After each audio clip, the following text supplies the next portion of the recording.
बिस्मिल्लाहिर्रहमानिर्रहीम। अस्सलामुअलैकुम वरहमतुल्लाहि वबरकातुहू। मेरे चैनल में खुश आमदीद। आज इशफाक अहमद की बुक ज़ाविया से एक उन्वान नाशुक्री का आर्ज़ा। वो फरमाते हैं, हम अहले ज़ाविया की तरफ से आप सबकी खिदमत में सलाम पहुँचे। कुछ अरसे से मेरे दिल पर एक अजीब तरह का भार है जो कम होने का नाम नहीं ले रहा। इसके लिए मैंने बड़ी तदबीरें की, ख़याल को जहन से झटका, लेकिन वो ख़याल या आप इसे मर्ज़ कह लें ऐसा है कि दामनगीर ही होता चला जा रहा है। मेरा वो गम और दुख ये है कि हम नाशुक्रे क्यों होते जा रहे हैं। हमारी ज़िंदगी पर नाशुक्रापन का ग़लबा क्यों होता चला जा रहा है। जिसके पास गाड़ी है वो बड़ी गाड़ी या हेलीकॉप्टर की तमन्ना में परेशान है। साइकिल वाला स्कूटर को हसरत भरी निगाहों से देखता है। गर्ज़ के कच्ची सड़क पर चलने वाला पक्की सड़क पर चलने की ख्वाहिश में आहें भरता है। किसी ज़माने में जब हम जवान थे और स्कूल या कॉलेज में पढ़ा करते थे, ऐसी सूरत हाल नहीं थी। इस परेशानी को और इसे मैं तो रूह की बीमारी कहूँगा, जिसे हमने खुद ही बढ़ा रखा है। और हम सुबह सवेरे निहार मुँह इस बीमारी को बाकायदगी से पानी देते हैं और इसकी पर्दाख्त करते हैं। और साथ साथ ये भी कहते हैं कि जी नाशुक्रे तो नहीं हैं, लेकिन अगर घर में सुजुकी की जगह सिविक आ जाए या होंडा कार्ड आन खड़ी हो तो ज़्यादा अच्छा है। हम ये कभी नहीं कहते कि सुजुकी आई है, ये हमारी खुशकिस्मती ठहरी, क्योंकि हम साइकिल और मोटरसाइकिल वालों से तो ज़्यादा ठाट में हैं। मैं या मेरी उम्र के बुढ़े जो किसी ज़माने में शुक्रगुजारी से वाबस्ता थे और खुश थे, अब देखा देखी इस बीमारी का शिकार हो रहे हैं। अगर दौरान सफ़र जो मुझे आए रोज़ करने पड़ते हैं और मेरे मनपसंद हैं, कभी गाड़ी ख़राब हो जाए तो मैं मुंह में जाने क्या से क्या कुछ कह जाता हूँ, और फिर जब ख्याल आता है कि क्या कह बैठा, फ़ौरन कहता हूँ, या अल्लाह ये तो मैं ऐसे ही कह रहा था, हालांकि मैं दिल से तेरा शुक्रगुजार बंदा हूँ। ये बीमारी ऐसी है जो हमारी रूहों और वजूदों पर बुरी तरह से असरअंदाज हो रही है और हमारे आगे बढ़ने के रास्ते मसदूद कर रही है। मेरा एक दोस्त है, वो अच्छा खासा अफसर है, घर में दुनिया की हर आसाइश मुयस्सर है, फिर भी किस्मत पर नाला रहता है और कहता है कि बस इशफाक साहब क्या करें, आजकल के दौर में तो ज़िंदा रहना ही मुश्किल हो गया है, बड़े मसाइल हैं। मैं इनसे पूछता हूँ क्या मसाइल हैं, तो जवाब देते हैं कि अगर आपको गिनवाना शुरू कर दूँ तो एक वक्त लग जाए, लेकिन आज तक उन्होंने बताया नहीं कि उन्हें क्या मसला दरपेश है। उसके बरक्स हमारा एक दोस्त हुआ करता था, वो महंगी और ख़ूबसूरत गाड़ियों की तलाश करता रहता। इसे जैसे ही कोई महंगी गाड़ी नज़र आती वो उसके करीब चला जाता, इधर उधर देख कर उसे मोहब्बत से हाथ लगाता और कहता, क्या खूबसूरत गाड़ी है, इस पर बैठने वाला कितना खूबसूरत लगता होगा। ये तो उसके सोचने का अंदाज़ था। इस नाशुक्रेपन से याद आया, हम एक और प्रॉब्लम से भी दो चार हैं। आपकी बात नहीं करता, मुझे ही ले लें। मैं न गर्मी से मुतमईन होता हूँ, ना सर्दी मुझे भली लगती है। गर्मी हो तो हर वक्त कहा जा रहा होता है कि जी इस बार तो गर्मी ने कड़ाके निकाल दिए, परेशान कर रखा है। सर्दी हो तो कहा जाता है कि जी इतनी सख्त सर्दी में गरीबों का क्या हाल होता होगा, बड़ी जानलेवा है, इससे तो गर्मी ही भली। कुछ लोग बारिश से भी नाला रहते हैं, कहेंगे यहाँ क्या ज़रूरत थी, बारिश फसलों पर पड़े, वहाँ उसकी ज़रूरत है, शहरों में तो सिवाय कीचड़ के इसका कोई काम नहीं। हमारे एक दोस्त कहा करते थे कि बारिश तो बस पोश इलाकों के लिए है। बारिश हुई, घर धुले और सारा पानी आन की आन में बह गया। एक बार बारिश के लिए वही साहब दुआ मांग रहे थे जो बारिश के खिलाफ कोसने दिया करते थे। मैंने इनसे कहा, यार आज क्या बात है, तो खसियाने होकर कहने लगे, जब बारिश अच्छी नहीं लगती तो कहता हूँ नहीं होनी चाहिए, आज अच्छी लग रही है तो उसके लिए दुआ मांग रहा हूँ। अगर आपको मेरी ये वीडियो पसंद आ रही है तो इसे लाइक, सब्सक्राइब और शेयर ज़रूर कीजिएगा।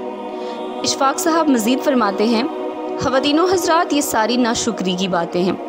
मैं अपने इस गाँव में जहाँ मैंने बचपन गुजारा था, वहाँ की एक बात मेरे जहन में आ रही है, वो भी शायद नाशुक्री के ही ज़मरे में आती है।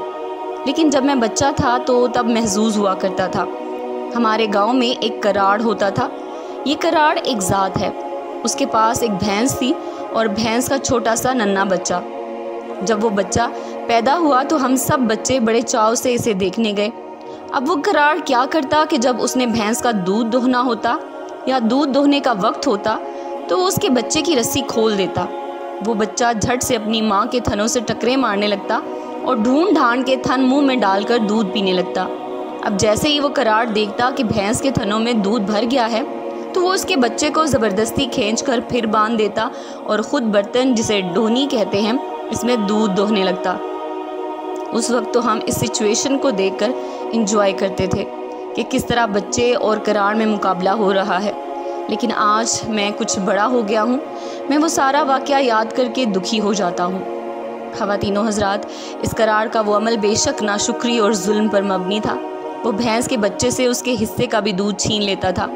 वो खुदा की इस मेहरबानी पर शुक्र अदा नहीं करता था कि इसे एक दूध देने वाली भैंस का मालिक बनाया है, बल्कि वो भैंस के बच्चे के हिस्से के दूध पर भी कब्ज़ा कर लेता था, और ये नाशुक्री वाला फ़ेल था। जो कौमें तबाह बर्बाद हुई वो मुतकब्बिर थीं, अपनी अच्छाइयों पर भी इतराती थीं और बुराइयों पर भी फ़ख्र करती थीं।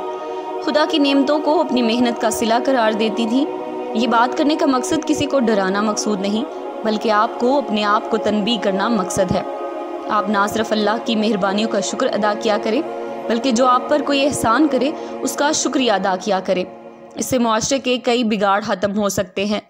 अगर बस में आपको कोई सीट दे तो आप बजाय ये सोचने के कि हो सकता है इस शख्स ने मेरी शख्सियत से मरूब होकर सीट छोड़ दी है, या इस वजह से रास्ता छोड़ दिया है कि ये इशफाक साहब बहुत बड़े दानिश्वर और राइटर हैं, ये सोचकर ख्याल करें कि इसकी मेहरबानी और बंदा नवाजी है कि इस शख्स ने सीट छोड़ दी या रास्ता दे दिया, और इस पर शुक्रिया अदा करें।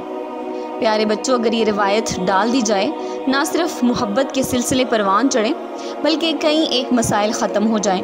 हम सारे मौसमों से इसलिए प्यार करना शुरू कर दें कि गर्मी से गंदम पकती है, चौंसा और लंगड़ा पक कर आता है। ये किस कदर मेहरबान मौसम है। सर्दी में मूंगफली के नज़ारे हैं, बादाम चलगोज़ा तैयार होगा, बारिश बरसेगी तो दरियाओं नहरों में पानी आएगा, खेत सरसब्ज होंगे, खुशहाली आएगी। कहें कि ख़िज़ां कितनी अच्छी है, बहार की नवीद लाती है।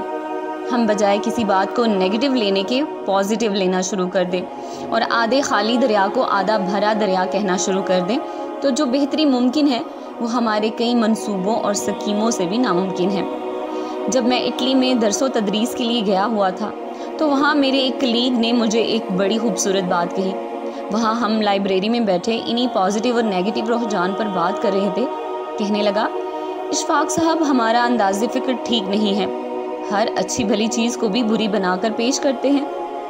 वो इस हवाले से मुझे लंदन बॉर्न शायर जॉन मिल्टन का ये मिसरा कोट करने लगा कि वाह वाह क्या बात है। और उसने वो लाइन पढ़ी, better to reign in hell than serve in heaven, यानी जन्नत में गुलामी से दोज़ख की सरदारी बेहतर है। इसने कहा कि हमसे शैतान की अप्रोच ज़्यादा बेहतर है, और वो एक इंतहाई मनफी बात को भी मस्बत अंदाज में सोचता है। ये लाइन बरतानवी शायर जॉन मिल्टन की मशहूर ज़ुबानी किताब पैराडाइज लॉस्ट की है, जो शैतान से मंसूब की गई है। एक रोज़ हम डेरे पर बैठे हुए थे और मैंने बाबा जी से पूछा कि शुक्र क्या होता है। मुस्कुराए और कहने लगे कि शुक्र वो है जो नहीं किया जाता है। कहने लगे, कभी अपनी बूथियाँ यानी शक्लें देखी हैं? तुमसे कई रेडी वाले, फल फरोश और मज़दूर खूबसूरत और कवि जिस्म के मालिक होंगे, लेकिन उसके बावजूद तुम उनसे बेहतर माहौल में रहते हो, अच्छा खाते पहनते हो। ये शुक्र वाली बात है, लेकिन इन सब पर कोई शुक्र अदा नहीं किया जाता। फरमाने लगे, उस दिन बाबा जी कुछ ज़्यादा ही मौज में थे। मोमिन वो होता है जिसके हाथ मैले और गंदे हों और उसका दिल साफ़ और शफाफ हो। वो हर हाल में अल्लाह का तहे दिल से शुक्रगुजार हो। ख़वातीनो हज़रात, बाबा जी की वो बात सुनकर जब मैंने अपने गिरबान में झांका तो सिवाय खुदावंद ताला से शिकवों के कुछ ना था। शुक्रगुजारी नाम की कोई चीज़ दूर दूर तक ना थी। मैं अपनी दानिश, अकल और पढ़ाई के जोम में कुबड़ा हुआ जा रहा था। सजदा शुक्र के लिए मेरी कमर में खम नहीं था। मैंने तहैया किया कि अब तो मैं अल्लाह का शुक्रगुजार बंदा बनकर ही रहूँगा, लेकिन ये मुमकिन नहीं हो सका और ये ख्वाहिश मेरे दिल के अंदर ही अंदर है, बाहर निकलकर अमली शक्ल इख्तियार नहीं कर पाई। और मैं ये सोच ही रहा था कि अब मैंने बस अल्लाह का शुक्रगुजार बंदा बन जाना है। अचानक लाइट चली गई और मैंने अपने आप से किया हुआ सारे का सारा वादा भूल गया और मेरे जहन में ये शिकवा आया कि वापडा वालों को भी सिवाय बिजली बंद करने के कोई काम नहीं। इतनी गर्मी है और ऐसे में बिजली बंद करने का क्या जवाब बनता है। मैंने ये नहीं सोचा कि हो सकता है ये बिजली की अचानक बंदिश किसी इंसान के लिए बायस रहमत बनी हो और किसी के जिस्म को करंट ने छुआ हो और बिजली की अचानक बंदिश ने वो खूबसूरत ज़िंदगी बचा दी हो, और हो सकता है वो बचने वाला शख्स पूरे ख़ानदान का वाहिद कफ़ील हो और कितना खुदा तरस हो। लेकिन नाशुक्री की बीमारी हमारे वजूद में ऐसे सरायत कर चुकी है और इसकी जड़ें इतनी मजबूत हो चुकी हैं कि हम इन्हें काटने से आजिज़ हैं। शुक्रिया में वो मगरिब वाले जिनको मैं मिसाल के तौर पर पेश नहीं करना चाहता, वो हमसे आगे निकल गए हैं। आप किसी फिल्म में या इससे मिलकर देखें, वो आपको इतनी बार थैंक यू कहेंगे कि आप खुशी से सरशार हो जाएंगे। राह चलते उनका कंधा ज़रा भी आपसे टकरा जाए तो बाकायदा सॉरी कहेंगे और मामूली सी बात पर थैंक यू कहेंगे। ये अच्छा अंदाज़ है। उम्मीद है आज के बाद आप और मैं थोड़ी सी कोशिश ज़रूर करेंगे कि शुक्रगुजार बंदों की लिस्ट में शामिल हो जाएं। अगर ज़्यादा नहीं तो थोड़े ही हो जाएं। अल्लाह आपको आसानियाँ अता फ़रमाए और आसानियाँ तकसीम करने का शर्फ़ अता फ़रमाए।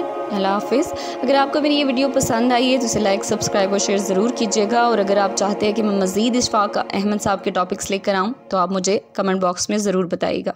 Thank you.